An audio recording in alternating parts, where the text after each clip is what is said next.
Hey, welcome. It's Brian. Today we are going to talk about my top 5 least favorite 80s metal records that were huge or by important bands, or maybe not. I don't know. And actually, two of these, the records came out in early 1990, I believe. So I'm not even accurate with the 80s thing, but they are so irritating to me considering how much I liked the band before that I'm putting it in here. We're going to start with Metallica and the Black Album. This, I believe, came out actually maybe in 91, but maybe they were recording it in the 80s. I don't know. This record always bugged me. It was super popular. Probably it put them on the map with everyone. Everyone was listening to this record. And I personally, it took away the kind of uniqueness of the band that I love, which is like Kill 'Em All. That's one of my favorite Metallica records. Injustice for All. I love that record. That was the only time I saw him was on that tour. And I actually even like some of the later stuff, meaning that came out in the last 10 years or so, which is a very unpopular opinion. But this record, maybe it was just played so much. And when you see so many people that would have never given Metallica the time of day, just one record earlier, it just irritated me. Was I the biggest fan of Metallica? No, but I just thought that was such a weird and, in a way, a lucky shift for them. They went from being a band that sold a lot of records and they were on their way to selling more. That one just put them through the roof, man. So I can't imagine the pressure of the next record, which was that Load. And I actually kind of liked that record. They were completely different on that record, if that is the case. And then Reload. And then I'm not very clear on what came after that, but there's some in there that I really liked. So, anyway, Metallica, Black Album. Next, we have Judas Priest, Turbo. Outside of the song Turbo Lover, this record is a disaster to me. It sounds terrible. There's all these gated processed drums, or maybe even a drum machine. Glenn Tipton does some incredible solos on the record, but overall, just a very dumb sounding record from a band that I love to this day. That whole output, Screaming for Vengeance, incredible record. Defenders of the Faith, a couple of good songs on it, getting worse. And then Turbo, not great. Ram It Down, there might be a song on there or so. And it, to me, after Screaming for Vengeance, they don't pick up again till Firepower, which came out 5 years ago. I saw that tour, incredible record. They're back to form. The newest one, not as good as Firepower, but still pretty good. So there we have it. Judas Priest, Turbo. Hate that record. Next is Def Leppard and the record Hysteria, which came out of Pyromania, which, I think that was probably 84 that record came out. And Hysteria came out in 87. So this band is huge.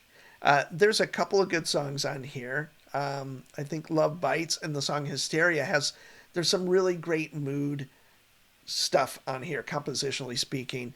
It is good sounding. It is very dated sounding, but I've been listening to it just in preparation for this. And I think the guitar sounds pretty great, actually. They are not heavy. They are kind of a pop band. On Through the Night and then High and Dry, those first two records, really great, especially High and Dry. Pyromania, you see him shift and then sets it up for Hysteria, which was a huge record. And there's just some really dumb songs on it that I just can't get past. So there's that. Def Leppard, Hysteria. Next on the list is Queensryche and the record Empire. Now, Queensryche did an incredible EP that put them on the map, sold a lot of copies. Then The Warning came out. Seriously, one of my favorite metal records of all time, especially from the 80s. We have Rage for Order, That one is not as interesting to me. Some really different elements on there, but still pretty good. Operation Mindcrime, incredible. Then we get to Empire, and they go through the roof. They were pretty popular to begin with. But that record came out in 90, so this one falls into the 90s, but I'm putting it on here because I just remember what a huge shift it was. And living in Seattle at the time, hearing Jet City Woman and that Silent Lucidity. I just hated those songs so much. And it just always made me not listen to the band. Basically, I stopped listening to them till basically, occasionally I put The Warning on. But I have revisited The Warning, Rage for Order, and Operation Mindcrime, and they still are incredible records. So love the band, just hated Empire. Next is one that's a little bit off the path here, and that is Black Sabbath and Eternal Idol. That came out in '87. Um, I just don't find a lot of redeeming records after Born Again with Black Sabbath, whatever you want to call it. It's not even Black Sabbath. Geezer Butler isn't on the records. It's basically Tony Iommi. At least on Born Again, Geezer was on the record, and Bill Ward. Although Bill Ward didn't do the tour for Born Again, it was Bev Bevins, the drummer for ELO, which I never got. But anyway, all of those records at post Born Again for the next three or four, how many they are. Tony Martin, good singer and all that. Headless Cross, that one's pretty good.